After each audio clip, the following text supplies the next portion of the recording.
a la mesa. Qué lío armó con su resolución, con su decreto, ¿no? Esto de autorizar a las Fuerzas Armadas a detener civiles en la frontera. ¿Y a vos te parece que eso es un problema, boludo? Me parece que en el fondo, Eduardo, lo que hay es mucho prejuicio ideológico y mucho sesgo. Y lo que estamos dando, además de dar la batalla cultural, es la batalla ideológica. ¿Sabes por qué te digo, Eduardo? Vos sos un hombre de derecho, Gabriel también. El artículo 183 del Código Procesal Penal de la Nación habilita a todo ciudadano, a toda persona, a detener a un delincuente, a detener a alguien que está cometiendo un delito en flagrancia. Y nadie se escandaliza. Pero pareciera que ese artículo que se aplica a todos los argentinos no debería aplicarse a las Fuerzas Armadas. Y claro que se tiene que aplicar a las Fuerzas Armadas, porque si un integrante de las Fuerzas Armadas, en ocasión o con motivo del cumplimiento de sus funciones, ve a una persona cometiendo un delito en flagrancia, tiene la facultad de detenerlo como lo tiene toda persona.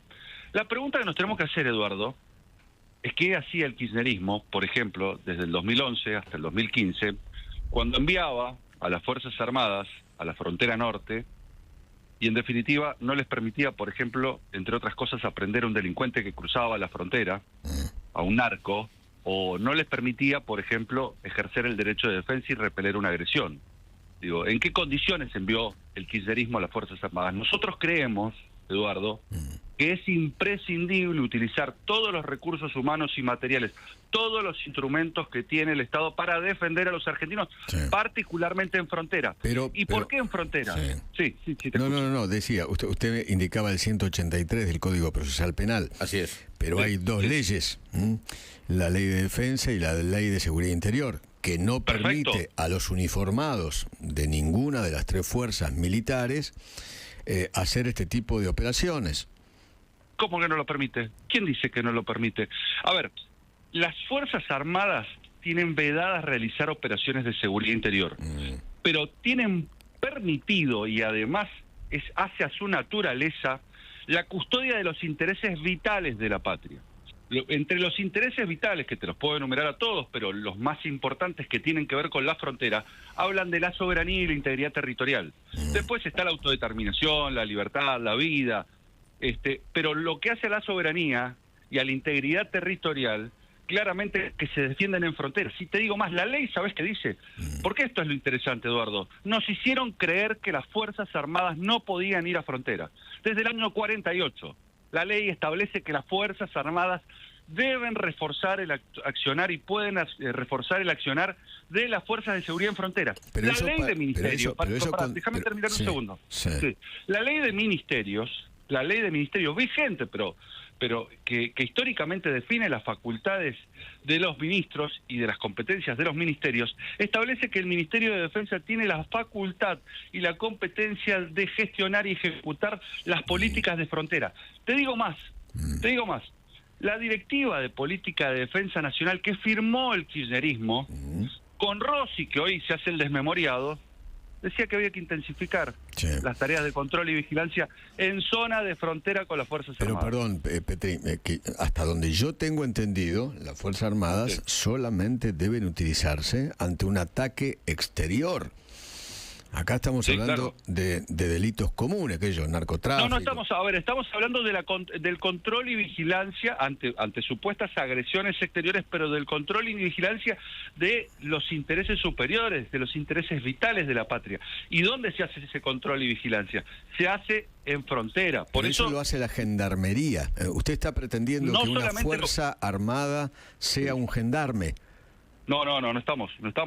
No, porque justamente fíjate que cuando sancionamos el decreto 1112, establecimos dos limitaciones para que eventualmente evacuáramos cualquier tipo de cuestionamiento que pudiese llegar a existir respecto del desplazamiento de las Fuerzas Armadas a zona de seguridad de frontera. El primero es que las Fuerzas Armadas, el Ejército, no va a poder estar en pasos fronterizos legalmente habilitados. ¿Por qué? Porque esa es una incumbencia propia de la gendarmería. Pero la segunda cuestión, dame un segundo, te dije dos limitaciones. La primera es pasos fronterizos legalmente habilitados.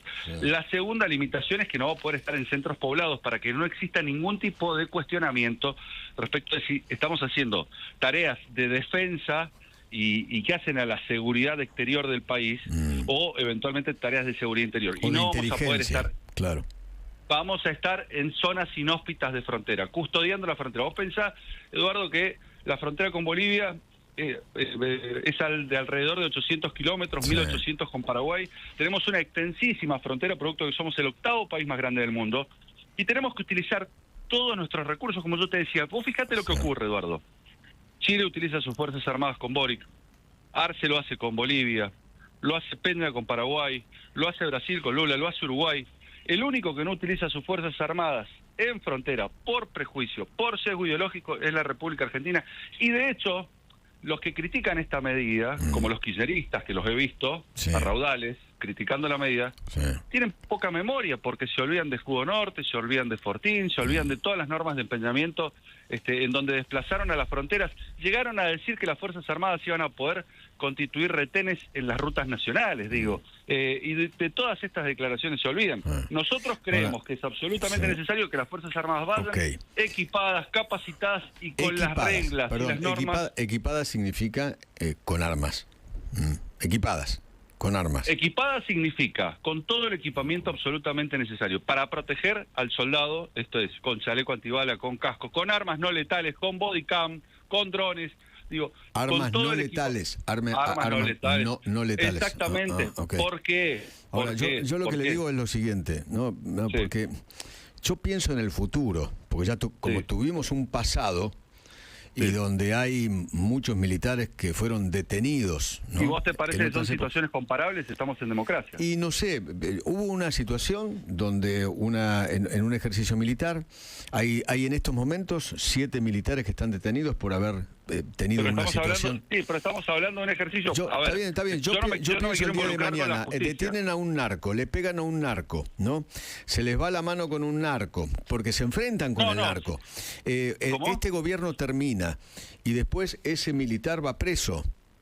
No tiene que... A ver, cuando un policía, cuando un gendarme, cuando un policía de la provincia de Buenos Aires, de Mendoza, de Jujuy, acciona un arma contra un delincuente, cuando cualquier persona acciona un arma contra un delincuente, a todos se nos aplica el 34 del Código Penal, donde nosotros vamos a ir a la justicia. Estamos hablando de alguien del ejército, con toda la historia que hay en este país con eso. Claro, a todos se nos va a aplicar el 34 del Código Penal, donde vamos a ver, ante la requisitoria judicial, para no ser punibles, vamos a tener que decir, señor juez, lo hicimos o en cumplimiento del deber o lo hicimos en ejercicio de la legítima defensa, y por eso se establecen normas, y por eso las propias normas y el decreto y las normas de empeñamiento prevén la respuesta ante una agresión ilegítima para dar el marco jurídico adecuado que garantice que no tenga que tener ningún tipo de reproche penal. Ministro, soy Gabriel Iesi, buen día, gusto saludarlo. ¿Qué tal? Buen día, Gabriel. Bien. Entendiendo que las reglas de empeñamiento son procedimientos administrativos y que ciertamente el ejército necesita un reacomodamiento estructural en estos tiempos, lo llevo al terreno de juego, al campo, al territorio. Imaginemos que en un escenario, como plantea Eduardo, se produce, si quiere, un enfrentamiento, la detención, un incidente con una banda de crimen organizado, narcotráfico, trata de personas. ¿Cómo va a ser el operativo? Porque las únicas fuerzas autorizadas a detener, a escribir los sumarios, a hacer consultas son las fuerzas de seguridad. ¿Van a trabajar juntas? ¿Van a estar uno al lado del otro? ¿Cómo va a ser en el plano operativo? Primero que el decreto 11.2 establece el trabajo coordinado y complementario de las Fuerzas Armadas con las fuerzas de seguridad, claramente.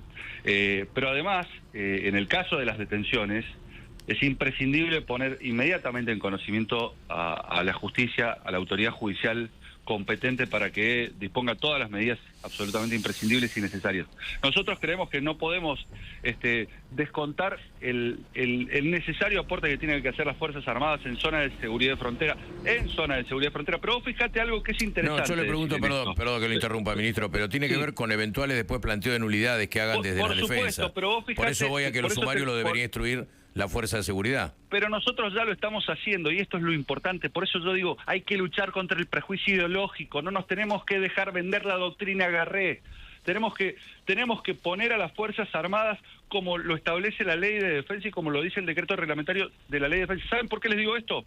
Porque nadie cuestiona cuando la Fuerza Aérea protege la soberanía de nuestros cielos o cuando la Armada recorre, controla y vigila la milla 200 la zona económica exclusiva. Ahí también están en los límites, ahí también están en los bordes. Y nadie cuestiona esas operaciones. No, porque no la cuestiona porque son tareas propias. Acá están llevando a cabo tareas ajenas a lo que habitualmente hacían las fuerzas. Pero bueno, algunos te podrían decir que es de prefectura, ¿no? Con los mismos criterios que acá los aplicás para la gendarmería. Pero sin embargo, están autorizadas y de hecho lo hacen, controlan el espacio aéreo y controlan el espacio marítimo. De la misma manera nosotros creemos que es imprescindible colaborar, contribuir significativamente en el control del espacio terrestre. Le hago la última pregunta por mi parte, agradeciéndole, sin revelar nombres, porque seguramente las hizo en off, ¿pudo llevar a cabo consultas con alguna autoridad judicial federal para ver qué criterios podrían llegar a tener en un eventual procedimiento de este tipo que llegue a su análisis? Pero absolutamente, no solamente consultas, sino también ponerlos en conocimiento. ¿Por qué? Porque es imprescindible que la justicia conozca todo el proceso, cómo nos equipamos, cómo nos capacitamos, cuáles son las reglas de empeñamiento. Yo les cuento algo. En el 2012 yo presentaba una ley por el cual exigía que las condenas se cumplieran en su totalidad y le sacaba de las manos de los jueces la posibilidad de sopesar y merituar la condena y a partir de allí establecer el dictado de salidas transitorias o libertades condicionales en manos de los jueces de ejecución, que morigeraban las condenas. Dijeron que era inconstitucional, primero en la provincia de Mendoza, después dijeron que era inconstitucional cuando se sancionó en el 2017 a nivel nacional. Hace 2 semanas atrás, la Cámara de Casación Penal, en un fallo histórico, cenero, plenario, por 7 votos contra 3, definió y dictaminó que era constitucional, que se deben cumplir en su totalidad las condenas cuando se trata de delitos violentos, y así lo dispone el legislador por una cuestión de política criminal. ¿Por qué saco este ejemplo, Eduardo y Gabriel? Sí. Porque esta es la batalla que tenemos que dar. Porque no podemos tener a nuestras Fuerzas Armadas maniatadas por prejuicio ideológico, sino las tenemos que tener al servicio en defensa de los argentinos. Eso está claro, lo del prejuicio ideológico yo lo puedo entender, ¿no? Pero, a ver, las Fuerzas Armadas no pueden hacer procedimientos de seguridad. Le pregunto, por ejemplo, los altos mandos... No lo están haciendo. Van a hacer procedimientos de defensa. Lo que no quita decir, Eduardo, que si vos... A ver, esto vos me lo vas a entender. Defensa, un procedimiento de defensa con armas no letales. Operaciones, pero tienen que estar preparados. Pero, Eduardo... tienen que estar preparados para la contingencia. Lo que vos no podés hacer es no prepararlos, no prever. ¿Usted cree sinceramente que los altos mandos de las 3 Fuerzas Armadas están contentos con esta decisión suya? Sí, claro, lo hemos hablado. Porque lo manda a hacer temas de seguridad como si fueran gendarmes y ganan menos que los gendarmes. No los mando a hacer temas de seguridad. No, a ver, Eduardo, no van a hacer cuestiones de seguridad, van a hacer operaciones de defensa en frontera y tienen que estar preparados para la contingencia, tienen que estar capacitados y tienen que contar con el armamento previsto. Y si se encuentra alguna persona cometiendo delito, no le pueden dar la espalda. Tienen que actuar y tienen que poner inmediatamente en conocimiento de la justicia. Y de eso se trata. Porque la pregunta que nos tenemos que hacer es cómo fueron las Fuerzas Armadas si no podían repeler una agresión y no podían aprender a nadie durante estos últimos 10 años en la República Argentina. ¿En qué condiciones fueron a las fronteras? ¿Y cuáles fueron los resultados, no? Claro. Ministro, le agradezco infinitamente haberme atendido y gracias siempre por el diálogo. Muchísimas gracias. Tengo en línea también a Jorge Macri. Llegamos a las 9 de la mañana. Jorge, buen día. ¿Qué tal? ¿Cómo le va? Buen día, ¿cómo les va? ¿Cómo están? El jefe de gobierno porteño. Bien. ¿Le puedo pedir 2 minutos? Me voy a las noticias y charlamos porque quiero hablar del debate de ayer y su visión sobre cómo fue la participación de los penatos de su candidata.